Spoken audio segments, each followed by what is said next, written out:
பாண்டிய ஸ்டோரியில் டுடே எபிசோடில் நம்ம சுகுனி இருந்துட்டு நம்ம வீட்டில் தான் அரசி இருக்கால, பேசாமல் அவள் அத்தை பொண்ணு அரசியவே குமாருக்கு கேட்டு பார்க்கலாமே அப்படின்ற மாதிரி சொல்கிறாங்க. ஆமாம்மா, எல்லாரும் குடும்பத்தோடு நல்லா போய் கேட்டுட்டு வரலாம். ஏன்னா இவன் அந்த வீட்டில் இருந்து பொண்ணுங்களில் ஏமாற்றி கடத்தி கொண்டு போய் வச்சுருந்தான் இல்லை. அதுக்கப்புறமா இவனே அவங்க பெரியப்பாவை தள்ளி விட்டுட்டு பழியை தூக்கி அந்த வீட்டு பையன் மேலே போட்டாங்க இல்லை. அதனால் சீக்கிரமாக பொண்ணை போய் கேட்டோன்னா அப்படியே கல்யாணத்தை பண்ணி தான் மறு வீட்டுக்கு நம்ம இங்கே கூட்டிகிட்டு வர வேண்டியதாக இருக்கும் அப்படின்ற மாதிரியெல்லாம் நம்ம வடிவு சொல்லிடுறாங்க.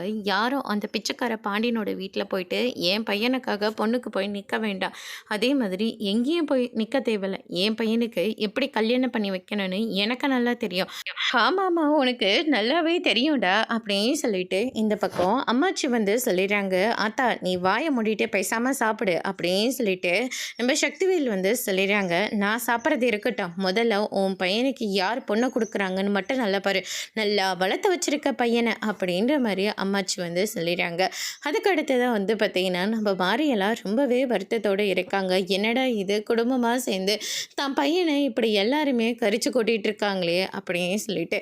அதுக்கு அடுத்ததான் பார்த்தீங்கன்னா இந்த சைடு நம்ம சரவணன், செந்தில், கதிர், பழனி இவங்க எல்லாரும் செந்திலோட வீட்டுக்கு போகிறாங்க. அங்கே பார்த்தீங்கன்னா மீனா எங்கடா அப்படின்னு சொல்லிட்டு கேட்கவும், மீனா தான் நம்ம வீட்டில் இருக்காளே அப்படின்ற மாதிரி சொல்லிடுறாங்க. ஓ, அங்கே போயிடுச்சுல, நல்லது தான். நான் உங்களுக்காக சிக்கன் ஃப்ரை எல்லாம் செஞ்சு வச்சுருக்கேன், வாங்க சாப்பிட்டுட்டு அப்படியே சரக்கு அடிப்போம் அப்படின்னு சொல்லிட்டு எல்லாருமே சரக்கு அடிச்சிட்ருக்காங்க. எனக்கு கொஞ்சம் மட்டும் போதுண்டா, இல்லாட்டியும் உன் அத்தைக்கு தெரிஞ்சதுன்னா அவ்வளோதான் அப்படின்ற மாதிரி சொல்கிறாங்க. என்னவாம்மா, அத்தைக்காக இவ்வளோதான் கம்மியாக அடிக்கிறீங்க அப்படின்ற மாதிரி சொல்கிறாங்க. ஏண்டா உன்னை ராஜி கேட்கறது இல்லையா? ராஜி கேட்கறது இல்லையாவா? காது ரத்தம் வர வரைக்கும் அவள் நம்மளை கேட்டுக்கிட்டு இருப்பா அப்படின்ற மாதிரி சொல்லிடுறாங்க. அதுக்கு அடுத்ததான் பார்த்தீங்கன்னா, ஆமாம், மீனை ஒன்று எது கேட்கறது இல்லையா? மீனெல்லாம் எதுவும் என்னை கேட்க மாட்டா, ஆனால் அந்த பாட்டிலை இங்கேயே வச்சுட்டு போனாதான் அவள் நம்மளை நல்லா திட்டுவா அப்படின்ற மாதிரி செந்தில் ஒரு பக்கம் சொல்லிடுறாரு. அதுக்கு அடுத்ததான் இல்லை எடுத்த சுத்தமாக வச்சுட்டு போயிடலாம் அப்படின்ற மாதிரி சொல்லிடுறாங்க. நம்ம எப்படி குடிச்சிட்டு வீட்டுக்கு போகிறது, பேசாமல் இங்கே எல்லாரும் தூங்கிடலாமே அப்படின்ற மாதிரி சொல்கிறாங்க. இங்கேயா, அதெல்லாம் கொஞ்சம் கூட செட் ஆகாது, இங்கெல்லாம் ஒன்றும் வேண்டாம் அப்படின்ற மாதிரி நம்ம பழனி சொல்கிறாங்க. புரிஞ்சுக்கோங்கடா அப்படின்ற மாதிரியும் சொல்லிடுறாங்க. அதுக்கு அடுத்ததாக பார்த்திங்கன்னா எல்லாருமே வீட்டுக்கு போகிறாங்க. வீடு வேற லாக் பண்ணியிருக்கே, பேசாமல் நான் ராஜுக்கு ஃபோன் பண்ணி வர சொல்லட்டுமா? அவள் வந்தால் நம்மளை யாரையும் திட்டாமல் இருப்பாளா? அதெல்லாம் காதில் ரத்தம் வர மாதிரி திட்டுவா, என்னை மட்டும்தான் திட்டுவா, உங்கள் யாரையும் அவள் திட்ட மாட்டா அப்படின்ற மாதிரி சொல்கிறாங்க. கடைசியில் பார்த்தா பாண்டியனே கதவை திறந்துடுறாரு. ஐயோயோ, இவரா? என்ன மச்சான், நீங்கள் கதவை திறக்கிறீங்க, நீங்களாம் ஏண்டா வெளியே நின்றுட்டுருக்கீங்க, வந்தால் கதவை திறக்க தெரியாதா அப்படின்னு சொல்லிட்டு கேட்கவும், இல்லை அதுக்காக தான் ராஜுக்கு ஃபோன் பண்ணலான்னு ஃபோனை எடுத்தேன்ப்பா அப்படின்ற மாதிரி சொல்லிடுறாங்க. அதுக்கு அடுத்ததான் பார்த்திங்கன்னா போயிட்டு பேசாமல் உள்ள படுங்கடா அப்படின்ற மாதிரி சொல்லிடுறாங்க. எனக்கு தூக்கம் வரல, காற்றை வாங்கலான்னு சொல்லிட்டு தான் நானே வெளியில் வந்தேன் அப்படின்ற மாதிரி சொல்லிடுறாங்க. எல்லாரும் போயிட்டு வெளியே ஹால்லே படுக்கிறாங்க. அங்கே பார்த்திங்கன்னா காற்றே சரியாக வர மாட்டேங்குதுன்னு சொல்லிட்டு பழனி திரும்பி திரும்பி படுத்துட்டு இருக்காரு. கடைசியில் பார்த்தா பாண்டியன் இருந்துட்டு சரவணனுக்கு போயிட்டு மயில பொண்ணை பார்த்தது, அதுக்கு அடுத்ததா எல்லாரும் முன்னாடியும் கல்யாணத்தை முடிச்சது, தங்க மயில பற்றின ஒவ்வொரு விஷயமா சரவணன் சொல்ல வந்தது, இப்படி எல்லா விஷயத்தையும் யோசிச்சு ரொம்பவே வருத்தத்தோடு இருக்காங்க. அதுக்கு அடுத்ததாக உள்ளே போயிட்டு சரவணன் முன்னாடி நின்றுட்டு இருக்காங்க. பழனி இருந்துட்டு என்னாச்சு மச்சான் அப்படின்னு சொல்லிட்டு கேட்கவும், எல்லாரும் முன்னாடியும் நான் ஒரு நல்ல அப்பனாக இருந்துட்டுருக்கேன், ஆனால் இப்போ யோசிச்சு பார்த்தா நான் ஒரு நல்ல அப்பனே கிடையாது. என்ன மச்சான் இப்படியெல்லாம் பேசுகிறீங்க? நான் உண்மையை தாண்டா சொல்கிறேன்.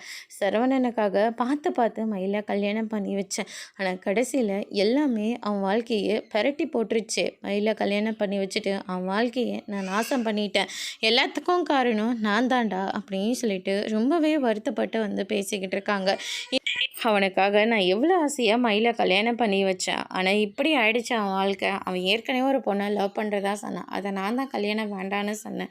என் விருப்பத்தை கேட்டு அவனும் அந்த பொண்ணை கல்யாணம் பண்ணாமல் போயிட்டான். மற்ற 2 பேரும் அவங்களுக்கு பிடிச்ச பொண்ணை கல்யாணம் பண்ணிக்கிட்டு சந்தோஷமாக தான் வாழ்கிறாங்க. ஆனால் சரவணன் என் பேச்சை கேட்டதுனால தான் இன்றைக்கி அவன் வாழ்க்கையே கேள்விக்குறியாக நிற்கிது அப்படின்னு சொல்லிட்டு ரொம்பவே வருத்தப்பட்டு பேசிக்கிட்டு இருக்காங்க. நீங்கள் எதுக்காகவும் கவலைப்படாதீங்க மச்சான், சரவணனோட வாழ்க்கை எல்லாமே சரியாக போயிடும் அப்படின்ற மாதிரி சொல்லிட்டு பழனி இருந்துட்டு பாண்டியனை தேத்திட்டு இருக்காரு.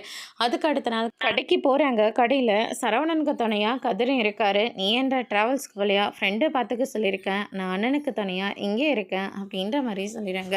அண்ணன் டெலிவரி இருந்தாலே சொல்லுங்கள், அது எல்லாத்தையும் நான் பார்த்துக்கிறேன், நான் அதெல்லாம் பார்த்துக்கிறேன்டா, நீ அமைதியாக இருந்தால் மட்டும் போதும் அப்படின்ற மாதிரி சொல்லிடுறாங்க. சரவணா, உங்ககிட்ட நான் ஒன்று விஷயம் பேசட்டுமா? பேசுங்கப்பா, உங்களுக்கு இல்லாதா அப்படின்னு சொல்லிட்டு சரவணன் வந்து சொன்ன உடனே, நான் உனக்கு ஒரு நல்ல அப்பனாடா அப்படின்னு சொல்லிட்டு கேட்கவும், ஏன்ப்பா இப்படிலாம் கேட்குறீங்க? இல்லைடா, உனக்கு ஏதோ தப்பாக பண்ணிவிட்டு உன் வாழ்க்கை இன்னைக்கு கேள்விக்குறையாக நிற்கிறேடா, என்னை மன்னிச்சிருவல்ல அப்படின்ற மாதிரிலாம் சொல்கிறாங்க. என்னப்பா நீங்கள் இப்படியெல்லாம் பேசிக்கிட்டு இருக்கீங்க? நான் நல்லா இருக்கணும்னு தானே நீங்களும் எல்லா விஷயத்தையும் பண்ணீங்க. நீங்களாம் என்ன இது தெரிஞ்சா பண்ணீங்க? உங்களுக்கும் தெரியாதனமாக தானே பண்ணீங்க. விடுங்கப்பா, இதை போய் பெருசாக பேசிக்கிட்டு இருக்கீங்க அப்படின்ற மாதிரி சொல்லிடுறாரு. அதுக்கு அடுத்ததாக வந்து பார்த்தீங்கன்னா, சரிப்பா, நான் உங்ககிட்ட ஒரே ஒரு விஷயம் மட்டும் கேட்குறேன். அஞ்சலியை மயிலோட அம்மா அசிங்கப்படுத்திட்டு போனதுலேருந்து அஞ்சலி கிட்ட ஒரு வார்த்தை கூட பேசவே இல்லை. அஞ்சலியை பார்த்து மன்னிப்பை மட்டும் கேட்டுட்டு வந்துடுறேன், நீங்கள் வேண்டான்னு சொன்னால் நான் போய் பார்க்கல, பரவாயில்லடா, நீ போய் அந்த பிள்ளையை பார்த்து பேசிட்டு வாடா அப்படின்ற மாதிரியும் சொல்லிடுறாங்க. இதனால் வேறு எந்த பிரச்சனையும் வந்துடக்கூடாது அப்படின்ற மாதிரியும் சொல்கிறாங்க. அதோட இன்னைக்கான எபிசோட் முடிச்சிருக்காங்க. இனி பாண்டியன் ஸ்டார் சீரியலில் அடுத்தடுத்து என்னெல்லாம் நடக்க போகுதுன்றதை வெயிட் பண்ணி பார்க்கலாம். தேங்க்யூ.